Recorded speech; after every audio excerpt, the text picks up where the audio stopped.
La geopolítica latinoamericana.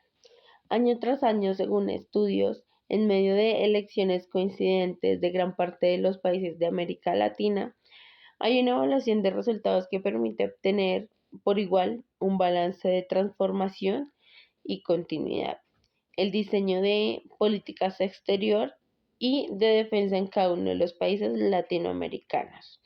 Esto se debe a obtener esos reflejos de esos resultados.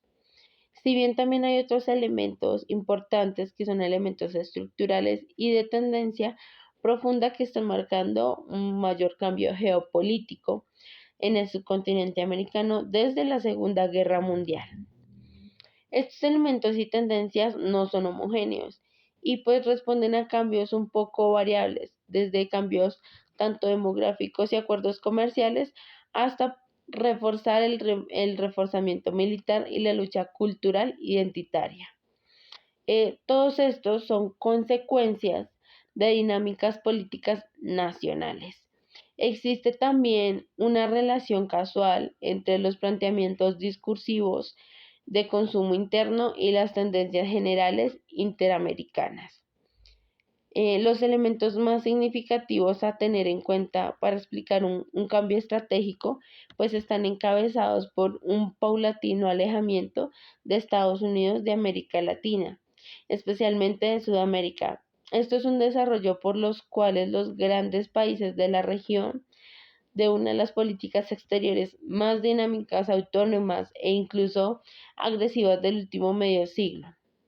En el tercer elemento tenemos un determinado fenómeno de incidencia creciente que es el incremento de la vinculación de los niveles de México, Centroamérica y el Caribe a Estados Unidos y la paulatina diferenciación respecto a los países sudamericanos. Por último, en esta región, además trascendental del proyecto de integración que supone a la Comunidad Sudamericana de Naciones. Para saber un poquito más de la geopolítica latinoamericana, esta geopolítica ha tenido también avances relacionados con la construcción teórica de la geopolítica en Latinoamérica, que conlleva un conjunto de debates epistemológicos que logran ofrecer una serie de elementos, actores y teorías que se concentran en el análisis de los objetos de estudio contemporáneo. Un ejemplo de ello resulta ser la interacción entre estados, naciones y territorios en el mundo globalizado. Es así que se plantea un interrogante: ¿por qué la globalización significa la politización? En este sentido, la puesta en escena de la globalización permite a los empresarios y a sus asociados reconquistar y volver a disponer el poder negociador de la política y socialmente domesticar el capitalismo en un proceso democráticamente organizado. La globalización posibilita eso que sin duda estuvo siempre presente en el capitalismo, pero que se mantuvo en un estado como centralizado durante su fase de domesticación por la sociedad estatal y democrática. Aparece también las dinámicas societales, donde los sujetos tienen una amplia incidencia con la transformación al paso del tiempo, como muestra la lucha del poder político, la dominación, el mercado, la globalización, que son latentes en las relaciones entre el capital y la fuerza de trabajo. Que demuestra lo anterior, demuestra que históricamente las acciones globales desarrolladas por los Estados Unidos en el sur son temas propios como la soberanía alimentaria, los acuerdos internacionales, la política internacional en defensa y seguridad de los territorios.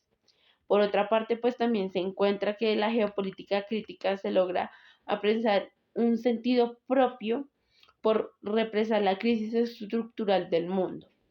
Y por otra se logra analizar una perspectiva estructuralista en el cual se inspira en la metodología desconstructivista y postmodernista de Foucault y Derrida. La geopolítica en Colombia tiene temas de seguridad y defensa y estudios políticos estratégicos que están estrechamente vinculados con el procesamiento y discurso geopolítico.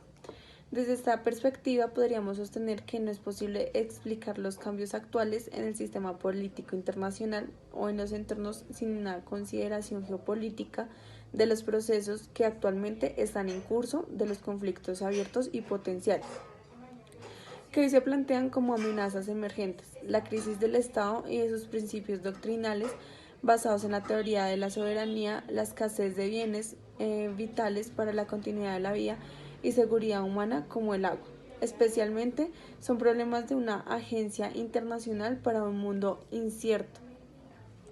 En efecto, los temas arriban señalando que provienen de un pensamiento social y de unas estructuras políticas concebidas desde hace 600 años con el inicio de la expansión europea y la formación de los primeros imperios coloniales modernos. Desde esa época, el descubrimiento y dominio de nuevos espacios, tanto el desarrollo de las ciencias geopolíticas y el pensamiento geográfico como parte del discurso cultural de la civilización europea, este es un hecho indiscutible, todo cuando podamos debatir, proponer y criticar en el ámbito de las relaciones internacionales, debe partir de esta realidad histórica por el surgimiento de poderes geopolíticos regionales. En otras palabras, el dominio europeo se fundó en una concepción geopolítica basada en la territorialidad del Estado, el poder militar y el control de espacios considerados como vitales para la mantención de ese orden internacional. Los estados que conforman la actual estructura de los poderes geopolíticos regionales fueron exdominios coloniales de Europa. En este contexto, la excepción que construye sin duda Estados Unidos, pues no obstante su condición de excolonia europea, su ascenso a potencia geoestratégica global se inició desde el momento mismo de su independencia, consolidándose como tal con el triunfo de la Guerra Fría sobre la URSS en 1989, llegando a construir un nuevo imperio en el 2005.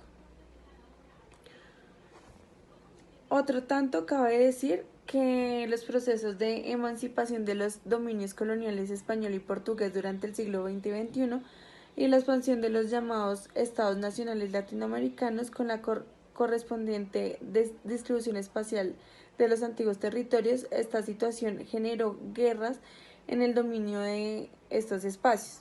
En algunos casos, la situación generada por ese conflicto se mantuvo hasta el presente como fuertes diferencias entre los estados español y portugués durante el siglo XX y XXI y la expansión de los llamados estados nacionales latinoamericanos con la correspondiente distribución espacial de los antiguos territorios. Esta situación generó guerras en el dominio de estos espacios. En algunos casos, la situación generada por ese conflicto se mantuvo hasta el presente como fuertes diferencias entre los estados por cuestiones limítrofes, fronterizas, migratarias y de control de los recursos. Lo mismo cabe decir por el propio se descolonizaron de África a Asia en el siglo XX. Pero en este último caso hay una diferencia importante en relación de Sudamérica y África. En efecto, los exdominios coloniales imperiales en Europa y Asia constituyen hoy a las principales potencias regionales en orden geopolítico del siglo XXI: China Popular, Unión Europea, India y Japón. Ahora bien, la culminación de este proceso comenzó a partir de los últimos siglos y finaliza en la experiencia de los estados totalitarios del siglo XX. Las dos guerras frías mundiales y la Guerra Fría, estos conflictos fueron esencialmente conflictos geopolíticos, basados en los principios de la escuela geopolítica clásica, en la que puede darse entendida como la base ideológica de las ciencias militares de esa época. En esta oportunidad vengo a hablar de la inversión extranjera directa, teniendo en cuenta que escenarios entre China y Estados Unidos se desenlazaron bastantes tipos de inconvenientes con respecto a las inversiones que estos venían influyendo en distintos países latinoamericanos. Se introdujo la Unión Europea. Teniendo en cuenta esto, las expectativas de las transacciones aumentaron, pero no se fijaron en que las empresas a las que estaban invirtiendo no eran lo suficientemente autónomas para desarrollar un tipo de materia prima o de bien o servicio para alcanzar dichos estándares que tenían presupuestados antes de venirse para Latinoamérica. Algo bueno fue la ID, que por primera vez en 5 años fue superior a los 5 años anteriores con un 13,2%, tanto en Colombia como en México. Basado en esto, la gran parte de la región proviene de Europa se vino desenlazando con más empresas en Latinoamérica, buscando así un bienestar para ellos como para nosotros. Las transacciones de la República de Corea en Latinoamérica se ven desenlazadas respecto a América Latina y del Caribe, ya que se convirtió en un destino del alrededor del 5% del total de las inversiones coreanas. Y con estos dos elementos se sacan al analizar las inversiones que realizaron, que fue el elemento monetario y el elemento conceptual que vinieron buscando ellos. En una escala de los países latinoamericanos, en inversión extranjera directa fue Brasil, que tuvo un 80% de la inversión, México con un 30% de la inversión, Argentina con un 10% y Colombia con un 15%. Esto da a ver que los inversionistas extranjeros, ya sean estadounidenses, chinos, surcoreanos o de la región albina, vinieron buscando las grandes potencias que se viven en Latinoamérica. Algunas reducciones que evitaron la mayoría de flujo de inversión extranjera directa fue las políticas que se manejaban en cada uno de los países, teniendo en cuenta que estas no iban a dejar que hicieran como tal con el país lo que ellos quisieran. Un ejemplo claro de esto fue en Colombia, al intentar desarrollar formularios para abastecer o debastecer algún tipo de tratamiento en los suelos colombianos. De esta manera, las políticas de captación y mantenimiento de IDE adquieren nuevos compositores o nuevos escritores con respecto a este tema para tener una mayor relevancia y así poder tener una industria, ya sea. Para el caso en Latinoamérica aparecen los análisis realizados por el teórico pensamiento ambiental de Enrique Leff, quien describe como la invención de la ciencia económica y la institucionalización de la economía como reglas de convivencia universales. Se inició un proceso de 5 siglos de economización del mundo. Asimismo, el tiempo del saber ambiental que allí emerge ha venido a cuestionar pues un modelo de racionalidad dominante y fundamentar la nueva realidad social, abriendo unas de matrices o corrientes de racionalidad, valores y saberes que articulan diferentes culturas y así la relación con la naturaleza.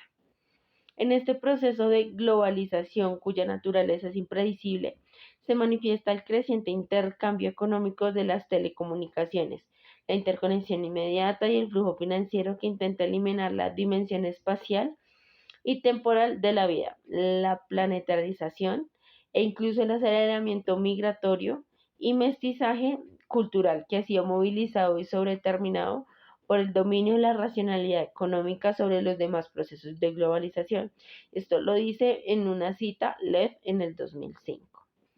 ¿Esto qué quiere decir sobre algunos sentidos o procesos que generan cambios estructurales en los sectores sociales de menor valorización económica? Y esto despliega una mirada sobre fenómenos locales y globales, buscando así formas de resistencia con la presencia de la geopolítica, de actores que pretenden sobreponer la soberanía nacional o violar fronteras territoriales con el fin de establecer proyectos homogéneos. Esto causa un problema y es que el producto de los neoliberales emergen los movimientos sociales que resisten en enclaves mundiales y generan propuestas alternas para hacer omisión a unos impactos provenientes de la corrección de fuerzas, el imperialismo, el globalismo, el neoliberalismo, el desarrollismo y el conjunto de arrecifes del capitalismo, que en la vida están los sujetos y los pueblos del sur. Asimismo, una fuerte ironía del consumismo. Esto se ve asociado también a relaciones de producción capitalistas y el pillaje colonialista. Esto reafirma la lógica de los pueblos del sur que se conviertan en una selva de violencia un escenario de pobreza y un territorio lleno de poblaciones vulnerables, es decir, un lugar que conviene de que sobrevive más bien, como oprimidos, olvidados, pobres y víctimas del sur-sur. Pues con esto sería todo por el video de hoy. Espero que les haya gustado y aprender un poquito más sobre la geopolítica latinoamericana.